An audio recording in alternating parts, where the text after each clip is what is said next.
मिथुन राशि वाले बंधु, आप सभी का बहुत बहुत स्वागत है, हृदय से अभिनंदन है मिथुन राशि भिंड यूट्यूब चैनल में। तो मिथुन राशि वालों, जरा ध्यान से सुनिए। इस पूरे 2026 में यानी आने वाले नव वर्ष में यह एक इंसान आपके ग्रह नक्षत्रों के दोषों को समाप्त कर देगा, आपका भाग्योदय करवाएगा, आपका सबसे बड़ा साथ देगा, आपका हमदर्द और साथी बनकर उभरेगा। इस एक इंसान को आप पहचान लेना। बंधु, कई बार जीवन में ऐसा होता है, आपने ये महसूस किया होगा, देखा भी होगा कि कुछ लोग ऐसे होते हैं जिनसे मिलने के बाद यानी पहली दूसरी मुलाकात में ही मिलने के बाद आप उनको भूल नहीं पाते हैं। उनकी बातें, उनका सोचने का तरीका और उनकी कुछ ऐसी चीजें जिन्हें आप बता नहीं सकते हैं, लेकिन वे चीजें आपको बहुत अट्रैक्ट करती हैं, आप उनकी तरफ आकर्षित होते हैं। वो क्या है जो उनकी एक विशेष छवि आपके मन में बना देती है और फिर आप उसे भूल नहीं पाते, मिटा नहीं पाते हैं? वह असल में ऊर्जा क्षेत्र है, वह असल में वाइब्रेशंस हैं। याद रखना कि जब आप किसी से मिलते हैं तो आपको देखने में ऐसा लगता है कि जैसे आप किसी इंसान से मिल रहे हैं, लेकिन असल में आपकी आत्मा उस शरीर के अंदर बैठी हुई आत्मा की वाइब्रेशंस को, फ्रीक्वेंसी को पकड़ लेती है।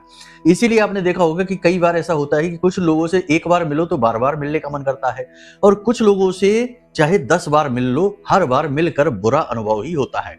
चाहे भले ही उस इंसान ने आपके साथ कुछ भी बुरा ना किया हो सीधे तौर पर, तब भी उसकी बातें, उसके सोचने का तरीका कुछ भी अच्छा नहीं लगता है। कहने का मतलब यह है कि आपके अंदर बैठा हुआ जीव पहचान जाता है कि इस इंसान के साथ आपका पिछले जन्म का किस प्रकार का नाता है, अच्छा है, बुरा है। बुरा नाता है तो वह इंसान आपको अच्छा लग ही नहीं सकता, चाहे वह कुछ भी करे। और यदि अच्छा है तो समझो कि वह इंसान अपने आप आपको अच्छा लगेगा, अट्रैक्ट होंगे आप उसकी तरफ।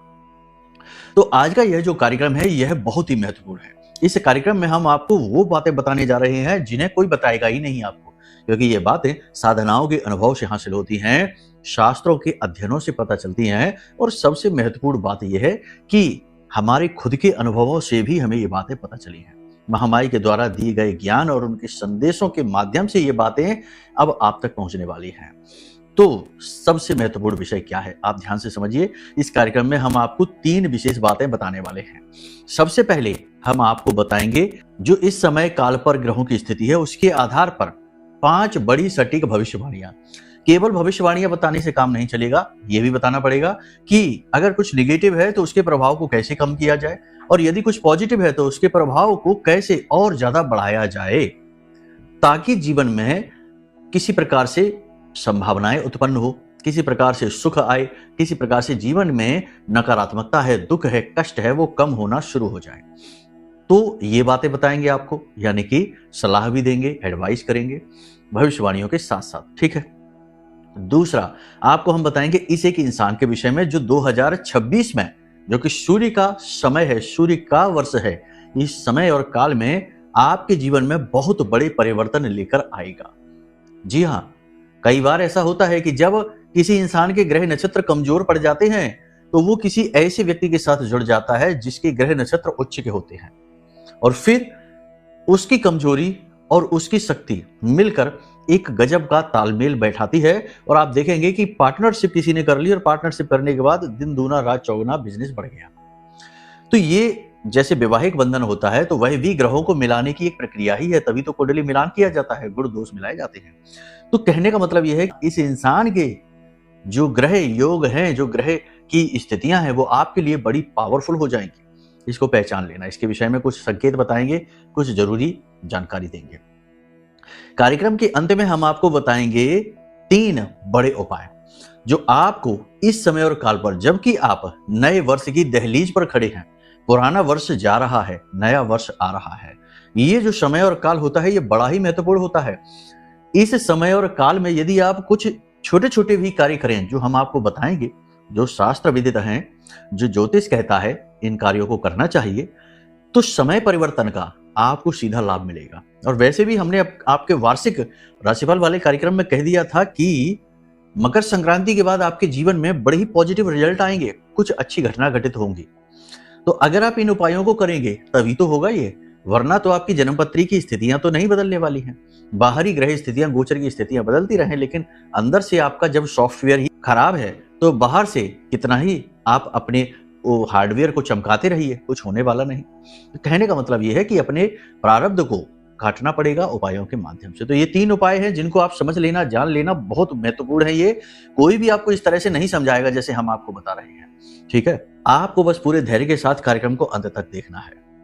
महामाई की कृपा है, उनका आशीर्वाद है, उनके संदेश है, जो आपको समझना है समझ लीजिए, लेकिन ये कार्यक्रम आपके लिए बना है, आपके जीवन को बदलने का दम रखता है। उम्मीद करते हैं सारी बात आप समझ रहे हैं, हमारी मेहनत को सफल बनाएंगे, कार्यक्रम में रुकेंगे अंत तक, ठीक है? चलिए शुरू करते हैं कार्यक्रम को।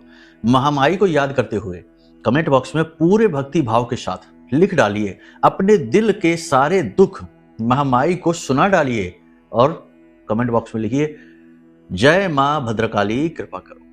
महामाई निश्चित तौर पर आपके ऊपर कृपा करेंगी। यदि आप पहली बार इस कार्यक्रम में आए हैं तो आपका सौभाग्य खींच कर लाया है, और यदि आप रेगुलर कार्यक्रम देखते हैं हमारे, तो आपको पता है कि हमारा कार्यक्रम महामाई की भक्ति से ओतप्रोत होता है, और हम आपको जबरदस्ती महामाई की शरण में लेकर आएंगे, महामाई के चरणों में लाकर बिठा देंगे, महामाई आपको गोद में उठा लेंगी। ना केवल आपका ये जन्म बल्कि जन्म जन्मांतर की यात्रा शुभ यात्रा में परिवर्तित हो जाएगी, क्योंकि महामाई का साथ आपको मिल जाएगा। यही हमारा उद्देश्य है, ठीक है? तो चलिए, यदि भाव और गहरा है तो ये भी लिख डालिए कि मैं भी माई के परिवार का हिस्सा हूं। ये हिस्सा बनने का सौभाग्य आपको किस्मत से मिला है, जाने ना देना। चलिए अपने मूल विषय को शुरू करते हैं। बात करते हैं 5 बड़ी सटीक भविष्यवाणियों की, जो आपके जीवन, आपके दिल, आपके व्यक्तिगत जीवन से जुड़ी हुई हैं, ठीक है? जय माई की। बंधुओं, ज्योतिष और तंत्र विद्या के क्षेत्र में आचार्य अमित एक जाना माना नाम है।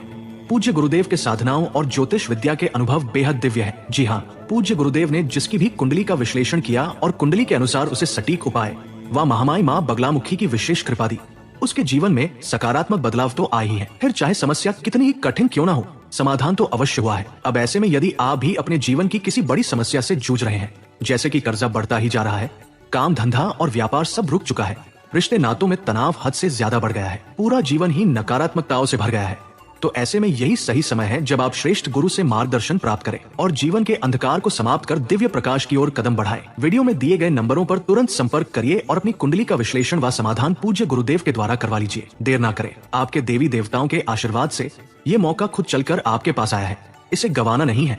अभी फोन करें और गुरुदेव से मार्गदर्शन प्राप्त करें। महामाई आपका कल्याण करें। धन्यवाद। चंद्रमा का गोचर, ध्यान से सुनिए। इस समय और काल पर मीन राशि में शनि के साथ विष दोष बना रहा है, और ग्रहों की तो बात हम कर ही चुके, पिछले कार्यक्रमों में भी करी है और आगे भी करेंगे, बताएंगे आपको। शनि मार्गी चल रहे हैं, यानी पूरी शक्ति के साथ गतिमान हैं, और उनके साथ चंद्रमा आकर बैठ जाएगा, घर्षण उत्पन्न होगा। शनि स्लो चलने वाले हैं, चंद्रमा तेज चलने वाले। सबसे तेज चंद्रमा और सबसे धीमा शनि, दोनों जब मिलते हैं तो घर्षण, ट्रैक्शन उत्पन्न होता है। इसका प्रभाव क्या होता है? विष उत्पन्न होता है, इसे विष दोष कहते हैं। विष उत्पन्न होना मतलब क्या है इसका? विष कैसा? विष का मतलब यह है कि प्रभाव कमजोर पड़ना, आपकी बातों का प्रभाव कमजोर पड़ना, आपकी बातों के उल्टे सीधे मतलब निकाले जाना। लोग आपकी बातों के उल्टे सीधे मतलब निकालेंगे, आपकी अच्छी भली बात को लोग तोड़ मरोड़ कर गलत तरीके से समझ लेंगे और ऐसे ही दूसरों को बताएंगे भी। यानी कि 2 परिस्थितियां बनेगी, आपकी छवि खराब होगी, आपके बारे में लोग अनाप शनाप बातें करेंगे। दूसरी कि आप किसी को एडवाइस न करिए जब तक कोई खुद आकर ना मांगे। आप किसी के जीवन को सुधारने की कोशिश न करिए जब तक कि वो खुद आपसे ये मांग ना करे। किसी के व्यक्तिगत जीवन में हस्तक्षेप नहीं करना है, वरना आपका किया हुआ अच्छा विष बनकर आप तक ही वापस आएगा, ठीक है? कार्यों में रुकावटें उत्पन्न होंगी, क्योंकि शनि और चंद्रमा का ये घर्षण है, ये जीवन में एक विशेष परिस्थिति को उत्पन्न करता है। इसमें जातक 2 तरीके के अनुभव करता है, आप भी करेंगे। कुंठा, ठीक है? अपने द्वारा किए गए कार्य जिनमें आपको असफलताएं मिली हैं, जिनमें नकारात्मकताएं मिली हैं, जिनमें दुख मिला है, उन्हें याद करके दुखी होना, पहली चीज। दूसरी चीज, जीवन में कुछ ना कर पाने का दुख होना। अपने द्वारा किया गया कि जिसके लिए बहुत कुछ किया, आपने अपनों के लिए बहुत कुछ किया, पैसा, योगदान, सहयोग, समर्पण, भावनात्मक समर्पण, सब कुछ दिया, और अंत में जब कुछ भी हासिल नहीं हुआ तो इस बात का दुख। यानी कहने का मतलब यह है कि भावनात्मक असंतोष उत्पन्न होगा, ठीक है? तो ये इसका एक प्रभाव है। दूसरा प्रभाव यह भी है कि आपके बनते हुए काम बिगड़ेंगे। जहां से उम्मीदें लगा रखी हैं वहां से उम्मीद टूटेगी। जहां से आपको लगता है कि काम होने वाला है, काम होते होते रुक जाएगा, यानी विष उत्पन्न होगा। तो क्या करें ऐसे में? देखो, सबसे अच्छा है इस समय और काल पे आपको एक उपाय बता देते हैं, ये आप कर लो, एक बार ही कर लो। तो ये जो कुछ समय का बना है, यानी कि लगभग 2.25 दिन का, 2.5 दिन के आसपास का ये योग बना है, ये टल जाएगा। क्या करना है, ध्यान से सुनो। एक काला कपड़ा लेना है और 8 मुट्ठी उड़द की दाल लेनी है, शनि को समर्पित है ये, ठीक है। पोटली बना लीजिए और इसे अपने सिर के ऊपर से उल्टा एंटी क्लॉकवाइज 8 बार उसार लीजिए। अब आपने इस पोटली को ले जाकर किसी मंदिर में दान कर देना है, ठीक है। किसी मंदिर को दान कर दो या किसी भिखारी को जाकर दान कर दो, किसी अपाहिज को जाकर दान कर दो, किसी को भी देखो जाकर दे दो। अब ये कोई टोटका नहीं है, डरने की जरूरत नहीं है, ये सिर्फ ग्रह की निगेटिविटी को कम करने का एक तरीका है। इससे जो विष बनेगा चंद्रमा और शनि का, वह कमजोर पड़ जाएगा, ठीक है। इसके नेगेटिव इफेक्ट जो है ना वो कम हो जाएंगे। तो इस उपाय को आप कर लीजिए।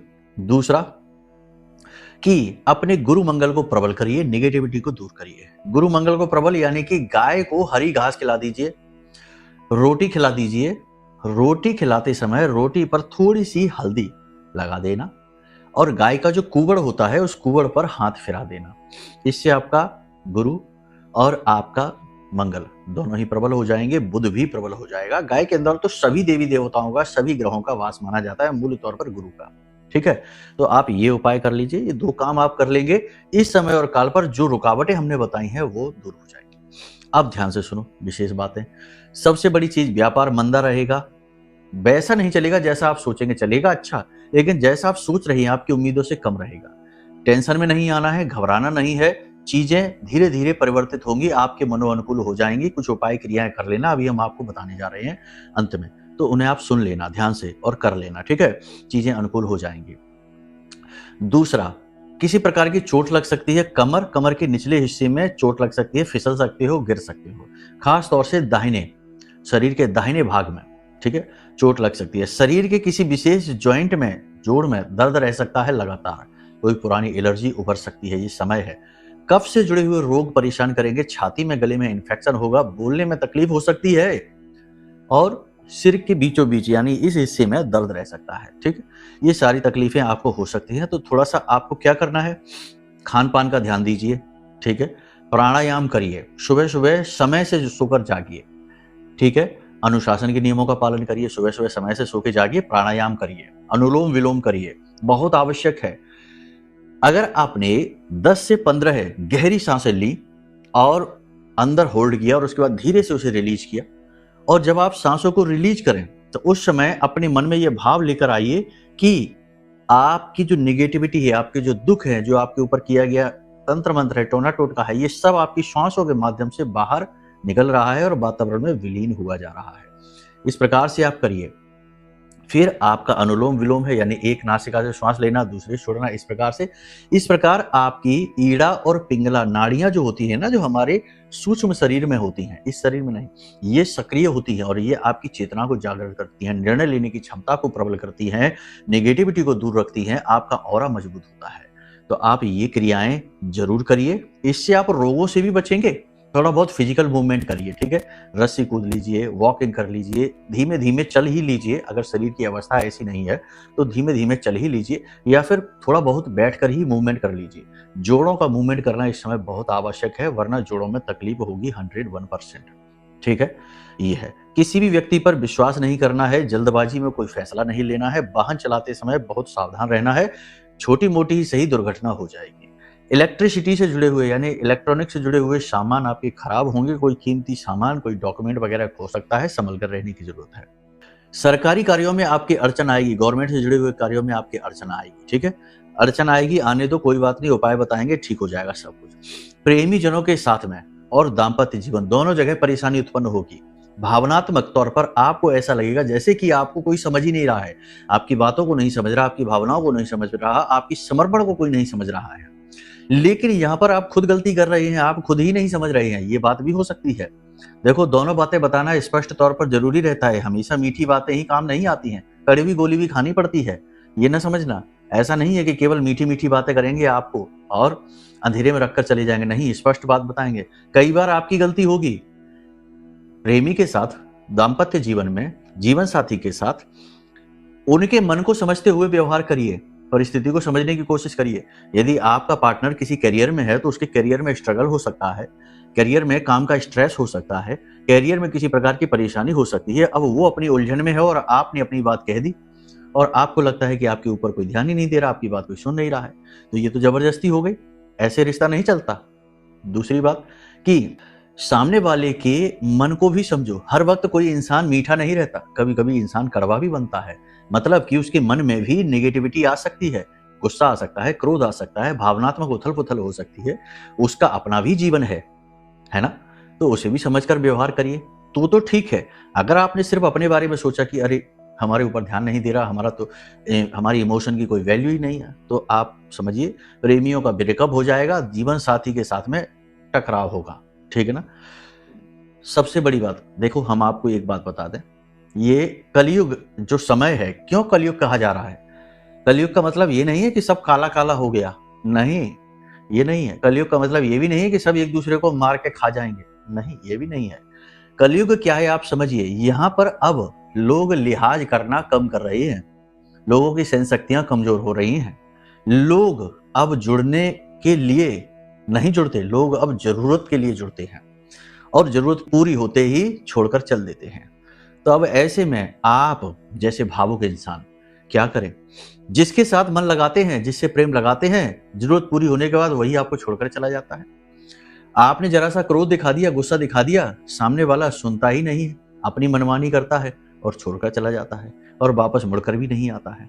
आज हम एक कुंडली देख रहे थे, चर्चा हमारी हो रही थी, कुछ नाम वगैरह नहीं बताएंगे, बस साधारण तौर पर बताते हैं। एक विचित्र घटना थी, 54-55 वर्ष की उन महिला की उम्र थी और उनके पति के साथ उनका थोड़ा सा झगड़ा हो गया। झगड़ा ज्यादा था, थोड़ा नहीं था, ज्यादा ही था किसी बात को लेकर। और उनके पति 5-6 साल उनसे ज्यादा उम्र के थे। उनके पति उनको छोड़कर चले गए। ये बात 2 महीने पुरानी है और 2 महीने से उनके पति उनके पास नहीं आए हैं। उन महिला के पास कमाने का कोई जरिया नहीं है, वो अपने पति के भरोसे हैं, लेकिन अब बेचारी इससे उससे पैसे मांगकर अपना खर्चा चला रही हैं और उम्मीद कर रही हैं कि उनके पति वापस आए, लेकिन पति जो है वो अपनी जिद पर अड़े हुए हैं, वापस नहीं आ रहे। सोचो उम्र अवस्था क्या है, इस उम्र अवस्था पर आकर कैसा हट, कैसा जिद, कैसा जोश दिखा रहे हैं। जबकि इस समय और काल पर ही पति पत्नी एक दूसरे के सहारे होते हैं, एक गाड़ी के 2 पहिए कहे जाते हैं, लेकिन यहाँ पर तो एक पहिया अलग भाग रहा, एक पहिया अलग भाग रहा, एक दूसरे की सुनना नहीं चाहते। कहने का मतलब ये, हम आपको ये बातें इसलिए बता रहे हैं कि देखो कभी कभी झुकना पड़ता है, कभी कभी ठहरना पड़ता है और कभी कभी सुनना पड़ता है, तो वो कर लो। रिश्तों को आपको ही बचाना पड़ेगा। सामने वाले अब लिहाज नहीं करते, छोड़कर चल देते हैं और किसी नए को पकड़ लेते हैं। यही कलयुग है और कोई कलयुग नहीं है। सब कुछ वैसा ही है, सूर्य वैसा ही है जैसा सतयुग द्वापर त्रेता में था, चंद्रमा वैसा ही है, सभी कुछ वैसा ही है, पर्वत पहाड़ नदियां सब वैसी ही हैं, ऋतुएं भी वैसी ही हैं। केवल बस बदला है तो इंसान का मन। अब इंसान एक दूसरे पर प्रेम के लिए निर्भर नहीं है, जरूरतों के लिए निर्भर है। और आपने कुछ कह दिया, मन को ठेस लग गई, छोड़ के चल देता है, किसी और को पकड़ लेता है। ये कलयुग है। अब लिहाज नहीं है, अब प्रेम नहीं है, अब वासनाएं हैं, जरूरतें हैं, केवल आवश्यकताएं हैं। आप भावुक हैं, आपकी कमजोरी है, आपकी गलती है ना? ये कलयुग है।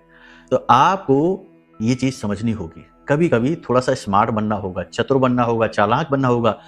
आपकी जरूरत है कोई रिश्ता, उस रिश्ते को निभाने के लिए आपको झुकना पड़ेगा। ये संदेश है, इस संदेश को गंभीरता से लेना। जिसको समझ में आ गई हो उसको तो ठीक है, जिसको नहीं समझ में आई हो तो कोई बात नहीं है। महामाई आपको समझाएंगे, जीवन की ठोकरें और तकलीफें समझाएंगे। हमारा काम है सत्य को बताना, तो वो हम आपको बता रहे हैं। अब 2-3 बातें हैं जिन पर आप ध्यान से समझिए, ठीक है? पहली चीज ये है कि अपने स्वास्थ्य, अपनी सेहत का ख्याल रखना है, बहुत ज्यादा जरूरी है। इस समय पर स्वास्थ्य सेहत खराब होगी, पुराने रोग उभर कर आएंगे, तकलीफें होंगी, समस्याएं बता दी हमने आपको, स्वास्थ्य से जुड़ी हुई समस्याएं होंगी। दूसरा, किसी प्रकार का आपके साथ धोखा हो सकता है, किसी प्रकार की आपके साथ ठगी हो सकती है। अगर आपने भावनात्मक होकर निर्णय लिया, जानबूझकर मक्खी को निगल लिया, अवरोध नहीं किया। अब देखो ये विरोधाभासी बातें होगी। अभी हम कह रहे थे थोड़ा सा, देखो चीजों को समझना तो सीखो, संतुलन बनाना सीखो। कहां से आपकी बर्बादी शुरू हो रही है। ऐसा नहीं कि अगर झुक गए तो इतना झुक गए कि कोई कुछ भी कर ले, नहीं। जल्दबाजी में निर्णय नहीं लेना है, किसी अनजान और नए मिले व्यक्ति पर तुरंत भरोसा नहीं कर लेना है, जल्दी से प्रभावित नहीं हो जाना है। तो ऐसे के मामले में अलर्ट रहना है, ये सबसे बड़ी बात है। किसी प्रकार का धोखा या फ्रॉड हो सकता है, ठीक है? तीसरा, आपका बना बनाया काम खराब हो सकता है। आप जिसके लिए पूरी तरीके से कॉन्फिडेंट थे वो योजना आपकी असफल हो सकती है। तो थोड़ा इसके लिए आप ज़्यादा बेहतर तरीके से तैयारी करते हुए चलें, ठीक है। जो लोग विदेश से काम करते हैं, एक्सपोर्ट इंपोर्ट का काम करते हैं, काम तो ठीक ठाक चलेगा लेकिन रुकावटें बहुत आएंगी, पेपर वर्क बहुत होगा, आपकी योजनाएं असफल होती सी आपको दिखाई देंगी, ये आपकी सिरदर्दी का कारण बनेगा। व्यापार से जुड़े हुए लोग जो है ना वो कंपटीशन से परेशान हो गए, कॉम्पिटिटर्स आपके बारे में उल्टी सीधी बातें भी फैलाएंगे। नौकरी जो लोग कर रहे हैं वो लोग नौकरी में मेहनत खूब करेंगे लेकिन कहीं ना कहीं उनको ऐसा लगेगा कि उनकी मेहनत और उनके समर्पण और उनकी योग्यता का उनको कोई लाभ नहीं मिल रहा है, यानी लोग उन्हें समझ नहीं पाएंगे, उनके काम की तारीफ नहीं होगी। उल्टा काम का क्रेडिट, काम आपकी मेहनत का फल प्रतिफल कोई और ही लूट ले जाएगा। जो लोग नौकरी बदलना चाहते हैं अभी रुक जाइए, फिलहाल 3 से 4 दिन 5 दिन नौकरी बदलने के बारे में ना सोचिए और गहराई से निर्णय करिए, जल्दबाजी में निर्णय नहीं लेना है, ठीक है। किसी व्यापार की शुरुआत करना चाहते हैं, कोई मुहूर्त करना चाहते हैं, प्रॉपर्टी लेना चाहते हैं, वाहन लेना चाहते हैं तो अभी रुक जाइए, 3 से 4 दिन का समय अच्छा नहीं है, इसके बाद आप ले सकते हैं। हम तो रोज कार्यक्रम बना रहे हैं, रोज आपको बता रहे हैं, बता देंगे कि कब लेना है, ठीक है। कोई भी बड़ी बिजनेस डील, कोई भी बड़ी डील करने जा रहे हैं तो थोड़ा सा संभल कर जाना, कर लीजिए। अगर बात पहले से चल रही है तो कर लीजिए, कोई समस्या नहीं है, लेकिन फिर अपने इष्ट, अपने आराध्य से अनुमति लेने के बाद। अब यहाँ पर इष्ट की बात आ गई तो बहुत से लोग कहते हैं किसी की राशि कुछ है तो उस राशि के जो इष्ट हैं उसके आधार पर बता देते हैं कि ये आपके इष्ट हैं। नहीं, ये बिल्कुल गलत है। कुंडली आपकी खुद कहती है कि आपके इष्ट कौन है। इष्ट का मतलब है जिनकी आपने पूजा पाठ साधना पिछले जन्म में की है। और ऐसे ही हम एक कुंडली कर रहे थे, श्रीमान जी से बात कर रहे थे तो उनको किसी ने उनके इष्ट गणपति बता दिए, लेकिन जब हमने उनकी कुंडली देखी तो उनके इष्ट गणपति नहीं थे, भगवान श्री कृष्ण निकले। और उनका खुद का भी भगवान श्री कृष्ण के प्रति रुझान बहुत ज्यादा है। वो कहते थे कि जब भी हम भगवान श्री कृष्ण के भजन सुनते हैं तो हमारी आंखों से आंसू चलने लगते हैं। लेकिन किसी और एस्ट्रोलॉजर ने उनको बता दिए कि गणपति आपके इष्ट हैं।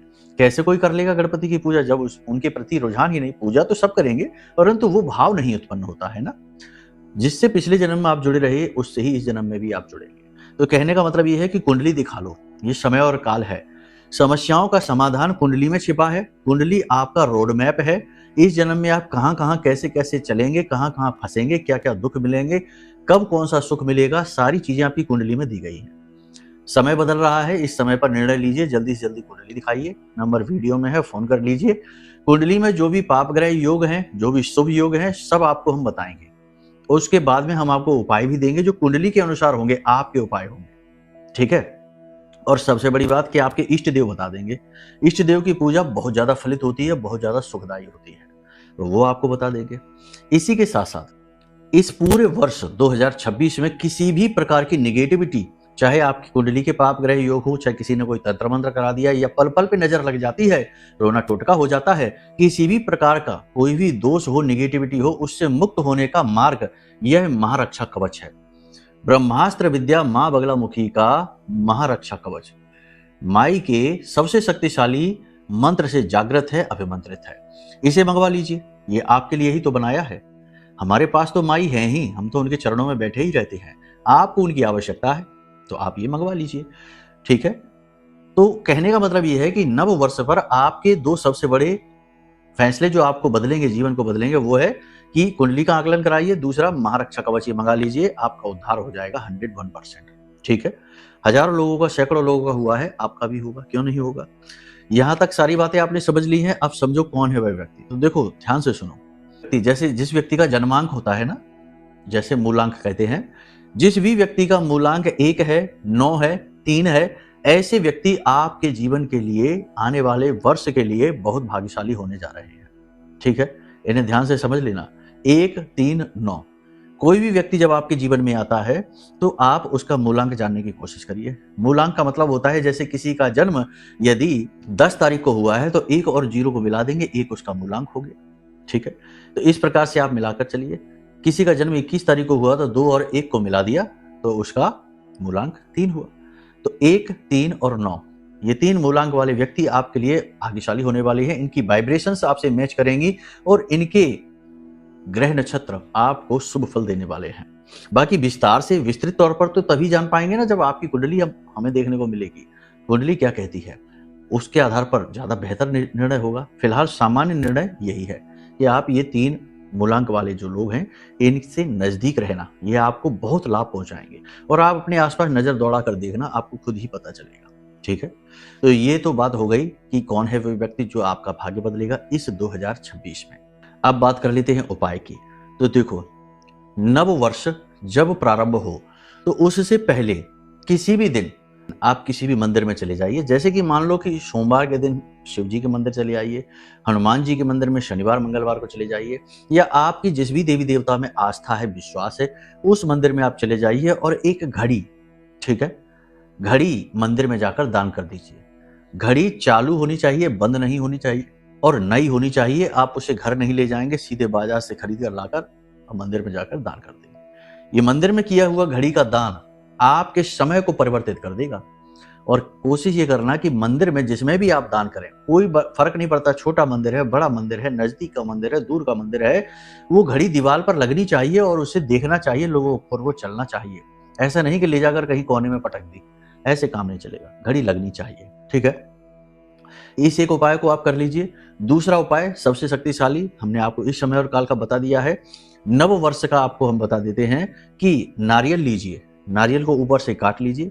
ऊपर जो सख्त खोल होता है उसकी बात नहीं करें, अंदर वाला जो होता है ना, उस नारियल के ऊपर को काट लीजिए और उसके अंदर भुना हुआ आटा और चीनी यानी शक्कर मिलाकर पंजीरी बना लीजिए, इसे पंजीरी कहते हैं। पूरा ऊपर तक भर लीजिए और उसके बाद उसके ढक्कन को बंद कर लीजिए और इसे अपने पूरे घर में घुमाइए। घर के सभी लोगों से स्पर्श कराते चलिए। ये उपाय आप सोमवार, शनिवार, मंगलवार, बुधवार इन दिनों पर करें, इसके अलावा नहीं। तो आप इसे लेकर पूरे घर में घुमाइए, हर कोने में घुमाइए और घर के सभी लोगों से कहिए कि इसे बस स्पर्श कर लें। और इस नारियल को ले जाकर आप किसी वीरान स्थान में किसी पीपल के या बरगद के वृक्ष के नीचे छोटा सा एक गड्ढा खोदें और उसमें इसे दबा दें। पूरा नहीं दबाना, इतना दबाएं कि ये थोड़ा सा बाहर निकला रहे और इसके ऊपर का जो ढक्कन आपने काटा था उसे हटा दें। अब इससे ये होगा कि उसे चींटियां खाना शुरू करेंगे, कीड़े खाना शुरू करेंगे। जो आत्मा आपके अंदर है वही आत्मा चींटियों के अंदर है, वही कीड़ों के अंदर है। आत्मा अलग नहीं होती, शरीर अलग होते हैं, चेतनाएं अलग होती हैं। तो जो वो कीट पतंगे हैं, जो वो चींटियां हैं, उसे खाएंगी तो उनकी आत्मा तृप्त होगी और उसका आशीर्वाद आपको मिलेगा। पूरा वर्ष आपका बेहतरीन चला जाएगा। आप इस उपाय को कर लेना। ये दो उपाय आपका जीवन बदल देंगे।